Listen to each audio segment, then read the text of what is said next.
Shalom saudara-saudara yang dikasihi Tuhan, jumpa kembali di channel YouTube saya. Seperti biasa saya hadir menjumpai Bapak Ibu sekalian untuk bersama-sama kita terus mendengarkan kesaksian dari orang-orang yang tidak percaya kepada Kristus menjadi percaya karena dijamah oleh Tuhan. Nah, di dalam video ini seorang ibu muslimah yang justru dalam rumah tangganya itu sering mengajari suaminya sholat dan juga mengajari anak-anaknya sholat dan mengaji. Tapi ia bertanya bahwa kenapa orang Kristen itu menyembah manusia. Yesus itu hanyalah sebagai seorang manusia dan bukan Tuhan. Tetapi ia begitu penasaran, akhirnya dia mempelajari Alkitab. Ya, terus-menerus mempelajari Alkitab, lalu kemudian mencari tahu sebenarnya siapakah Yesus ini yang sebenarnya. Akhirnya ia sering ke gereja untuk beribadah, dan saat dia beribadah di gereja dia merasakan damai sejahtera dari Tuhan. Dia lalu kemudian seiring berjalannya waktu, ia memberi diri untuk dibaptis dan menjadi pengikut Kristus. Sungguh luar biasa saudara-saudara. Semoga kesaksian ini dapat bermanfaat dan boleh terus memberkati kita sekalian. Selamat menyaksikan. Nama saya Dian Susilo Murti. Saya lahir di Pacitan sudah 46 tahun yang lalu. Saya berada di Madagaskar sejak tahun 1995. Jadi sudah kurang lebih 28 tahun saya di sini. Saya mempunyai anak 3, laki-laki semuanya. Yang 1 sudah kuliah, ia berada di Prancis, di Lyon tepatnya. Yang 2 masih sama saya, umurnya 15 dan 16 tahun. Kebetulan saya sudah cerai sejak 8 tahun yang lalu. Nah, saya ingin berbagi cerita saat saya dahulu waktu masih menikah dengan bapaknya anak-anak. Jadi pada saat itu bapaknya anak-anak memang sudah muslim, dan saya juga masih muslim.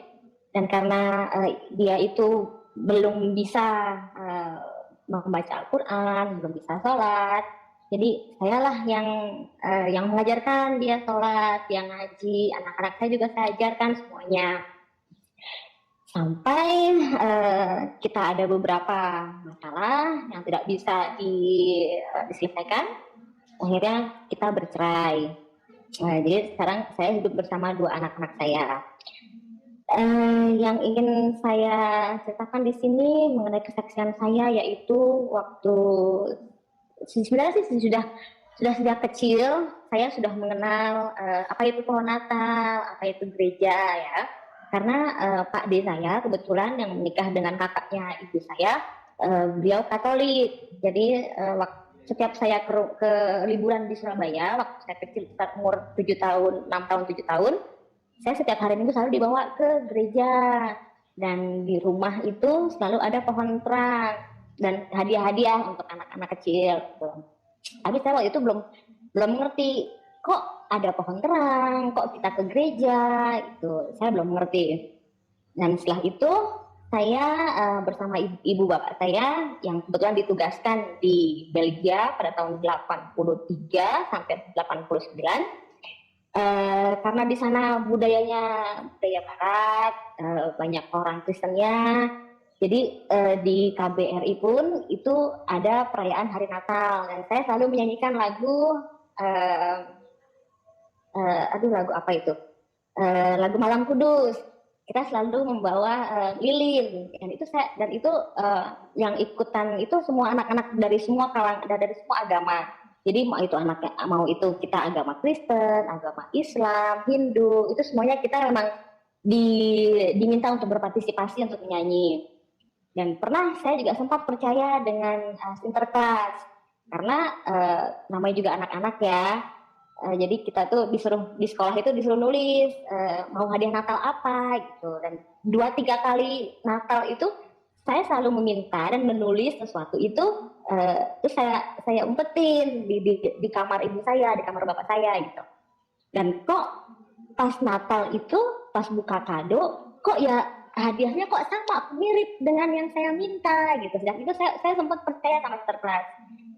Tapi berkembangnya waktu ya sudah, jadi pas setelah pulang dari Belgia, kita pulang ke Indonesia, ya sudah itu, jadi sudah tidak ada Natal lagi, sudah tidak ada kado-kado Natal lagi gitu. Lalu kita ke Madagaskar. Di Madagaskar juga saya sama ibu saya selalu ditanyakan kalau mau sholat, Tian kamu sudah sholat belum? Oh iya bu, nanti gitu. Memang saya akui ya, saya bukan muslim uh, yang rajin sholat, yang rajin membaca Al-Quran. Saya akui saya bukan yang gitu. Walaupun ibu dan bapak saya haji, tapi kedua orang tua saya mewajibkan iya, tapi tidak terlalu mengekang anak-anaknya, mengharuskan banget anak-anaknya itu supaya mereka harus begini, tidak. Mereka memang agak terbuka gitu, agak moderat, terserah nanti anak-anaknya mau seperti apa, yang penting kita harus berbuat baik gitu. Dan setelah itu saya menetap di sini di Madagaskar, dan jadi saya balik lagi nih ceritanya, setelah bercerai saya dekat dengan seseorang yang memang dia ini agamanya Protestan, Kristen. Dan setiap mau Natal atau Paskah, dia ini selalu melihat film-film mengenai cerita Yesus. Jadi saya juga kadang ikutan melihat gitu, melihat terus penasaran, kok oh itu Tuhan kamu Yesus, tapi kan dia manusia, kenapa kalian percaya dengan manusia? Saya bilang gitu. Sudah kamu menontonnya sampai habis dulu, jangan bertanya pada saat pertengahan film, kalau begitu nggak akan mengerti. Oke, nonton berkali-kali saya nonton, akhirnya saya tanya, Tritunggal itu apa? Trinitas itu apa?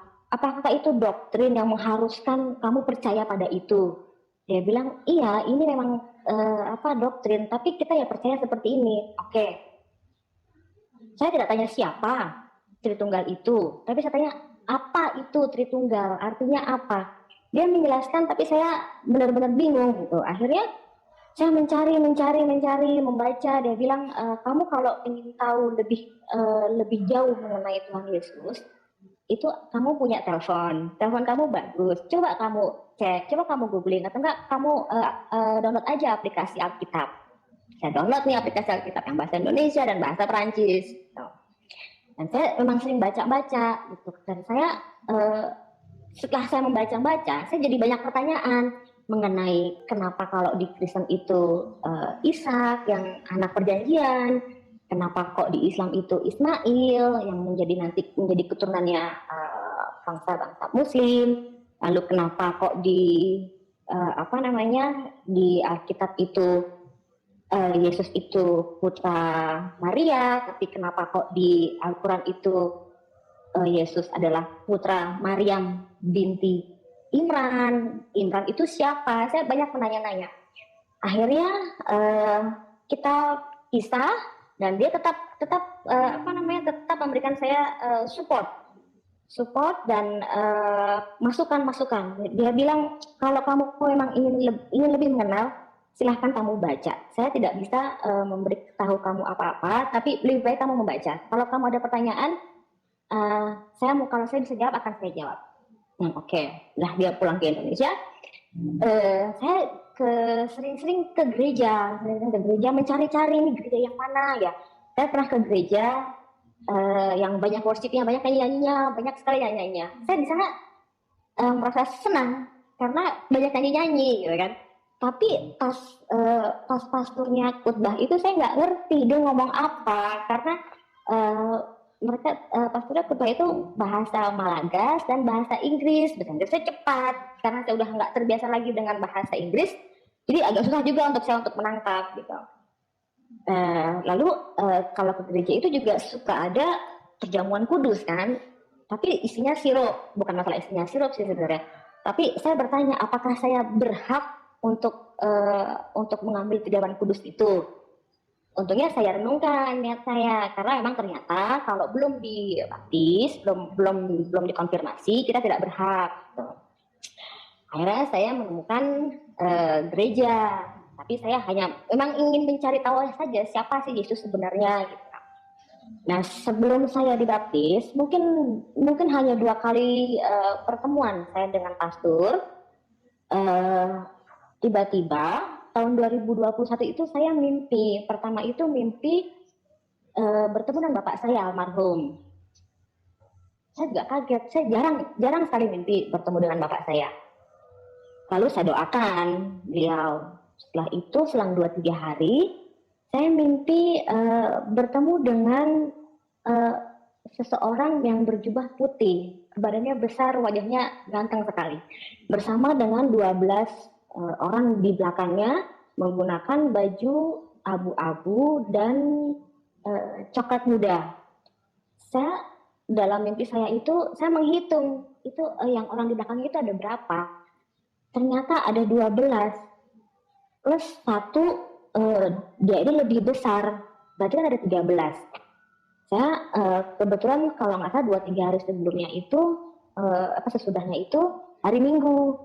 Jadi saya langsung ke gereja, saya langsung berdoa di gereja. Saya belum bicara apa-apa ke pastor saya. Tapi saya langsung menuju ke pastornya.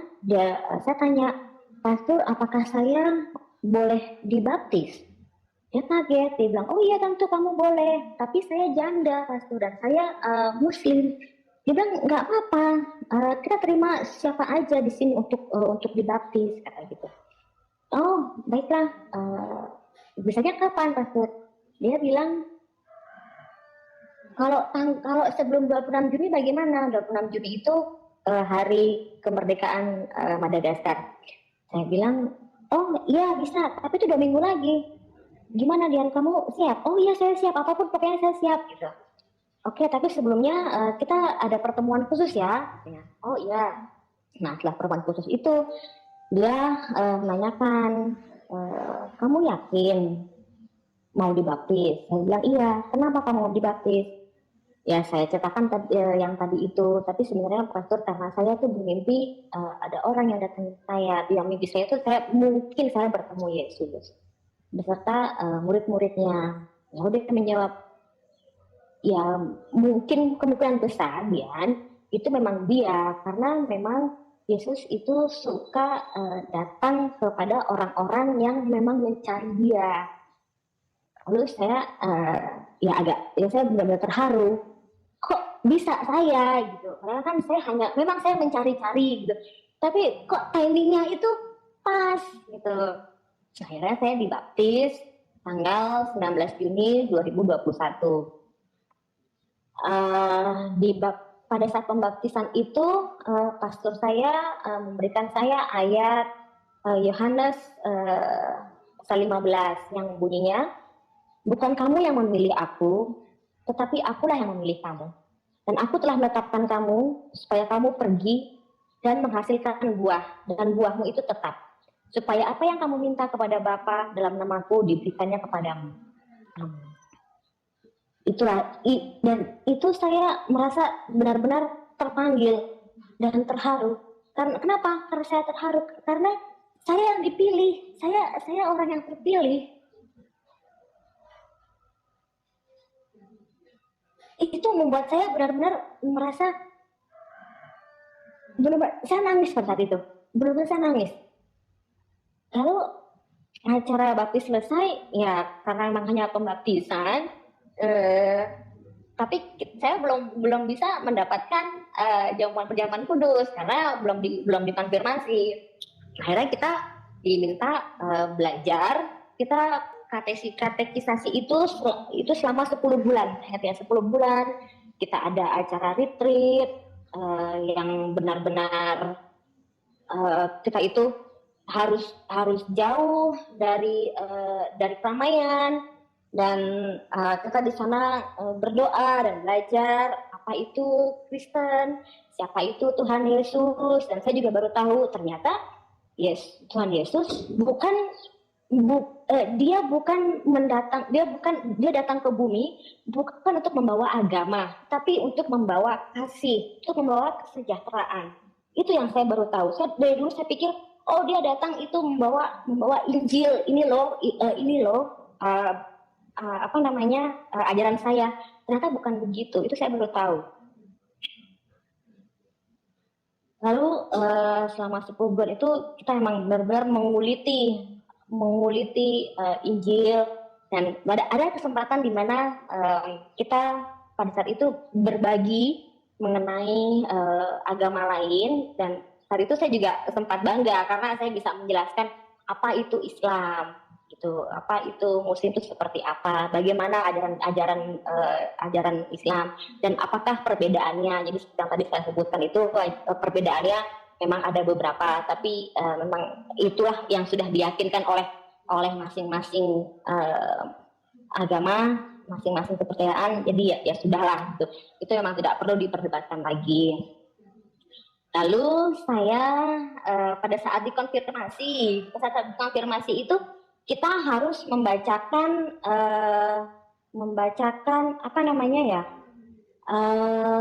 membacakan sesuatu yang benar-benar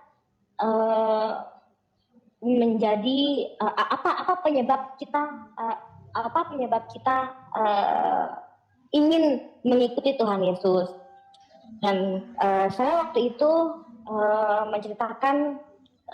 menceritakan bahwa saya itu selama beberapa tahun terakhir memang kehidupan saya kan seperti roda ya, naik turun. Jadi seperti musim itu ada musim semi, musim panas, musim salju, dan musim hujan. Itu juga saya mengalami semuanya. Tetapi menurut saya itu kalau kita tidak kuat, itu iblis gampang untuk membisikkan kita dengan kata-kata dan tingkah negatif. Jadi saya percaya dengan ayat Filipi pasal 4 ayat 13 akan saya bacakan. Segala sesuatu dapat kutanggung di dalam Kristus yang menguatkan aku. Ini karena ini bahasa Indonesia, jadi sangat-sangat menyentuh saya. Kalau bahasa Perancisnya biasa, pengertiannya biasa, tetapi dengan bahasa Indonesia yang begitu makna yang begitu mendalam, inilah yang Filipi 4:13 lah yang memberi saya kekuatan. Maaf ya Pak Franky, saya kalau cerita begini selalu nangis. Ya, nggak apa-apa Ibu. Jadi itulah yang menguatkan saya. Saya selalu percaya dengan Filipi 4:13 itu saya bawa ke mana-mana.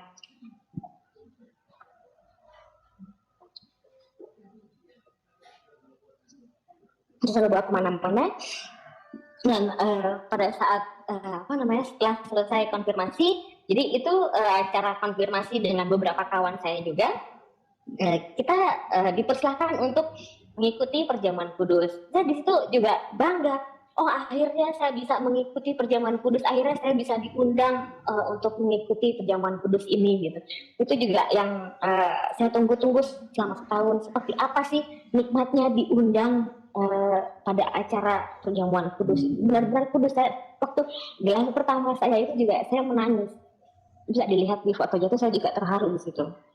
Karena kan katanya Tuhan Yesus kan mengundang bagi siapa yang meminum darahku, dia akan menemukan kehidupan.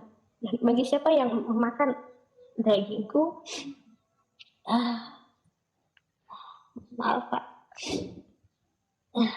bagi siapa yang memakan dagingku, dia tidak akan pernah merasa kelaparan, dan bagi siapa yang meminum darahku, dia tidak akan pernah merasa kehausan.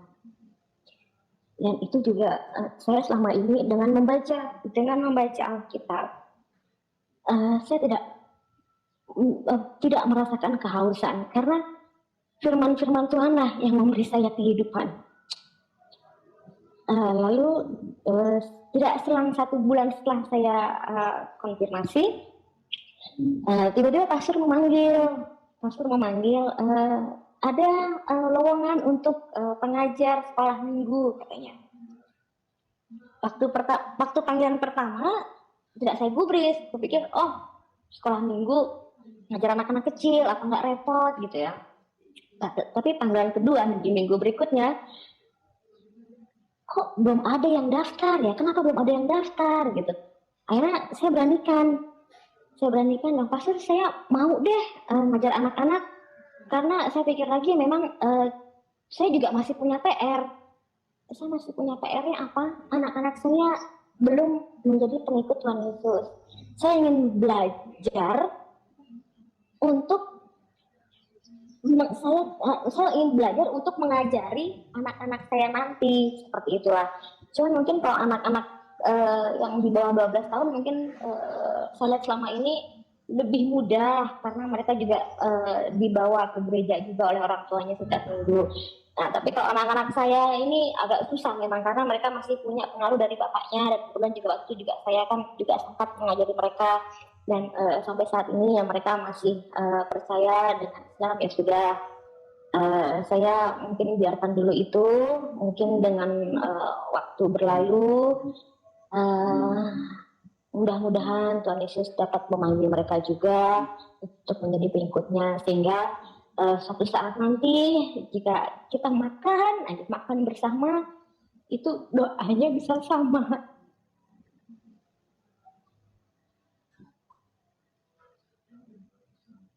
Bisa berdoa bareng, bisa berdoa dengan kalimat yang sama. Itu yang saya harapkan, Pak Frank.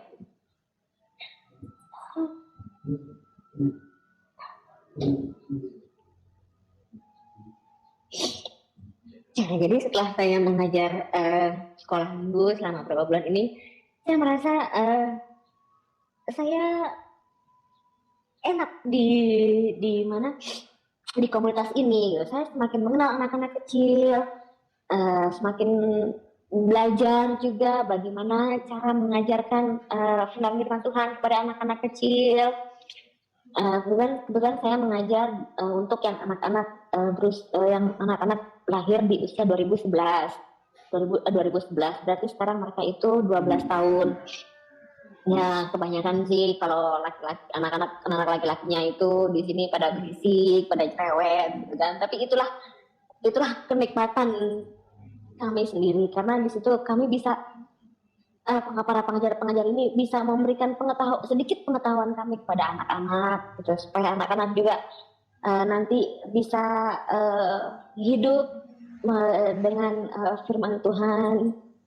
Dan itu aja yang saya harapkan, semoga anak-anak saya juga nanti suatu hari menjadi pengikut Tuhan Yesus. Saya juga mau cerita ini, Pak Franky. Kebetulan di keluarga saya yang bapak ibu saya haji dan bapak saya sudah tiada, waktu itu saya pernah menanyakan juga kepada bapak saya, Pak, saya lagi dekat dengan lelaki, tapi dia Protestan, bagaimana Pak? Oh ya nggak apa-apa Mbak, terserah kamu yang menjalankan, kata gitu. Oh ya Pak, terima kasih. Dan kalau dengan ibu saya, memang ibu saya agak kolot ya. Jadi ibu saya ini saya pernah beli gelang ini inisialnya T, tapi ibu saya bilangnya ini salib. Dia bilang, Mbak, kamu ngapain sih pakai salib gitu? Emang kamu Kristen? Oh, bukan Bu, ini bukan salib Bu, belum Bu, ini belum salib Bu, nanti salib aku bakal beli Bu. Ya awal-awal sih emang diomelin sih, cuman ya udahlah, maksud saya sudah menemukan kebahagiaan saya, kenyamanan saya, ketenangan saya bersama Tuhan Yesus. Jadi saya juga tidak mau ada berantem, sengketa, masalah dengan ibu saya atau adik-adik saya. Dan kebetulan dengan sudah 2 tahun ini, nah ibu saya sepertinya, ya saya tidak bisa memastikan, tapi sepertinya ibu saya juga sudah legowo. Oh ya, anak saya sudah mempunyai Tuhan lain, ya sudahlah. Tapi hubungan kami masih baik sekali, masih setiap hari masih penelpon, masih video call dan lain-lain. Adik-adik saya juga tidak ada masalah. Itulah yang puji Tuhan sampai sekarang saya tidak mempunyai masalah dengan saya dibaptis menjadi Kristen, menjadi pengikut Tuhan Yesus. Itu saya puji Tuhan sekali, saya haleluya kepada Tuhan Yesus.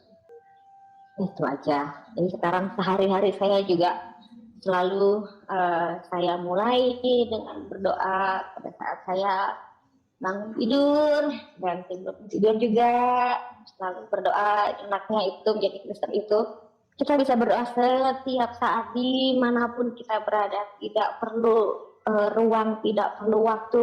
Setiap saat kita bisa meminta, kita bisa bersyukur pada Tuhan Yesus. Ya, sungguh luar biasa saudara-saudara, kesaksian ini semoga bermanfaat, memberkati kita sekalian.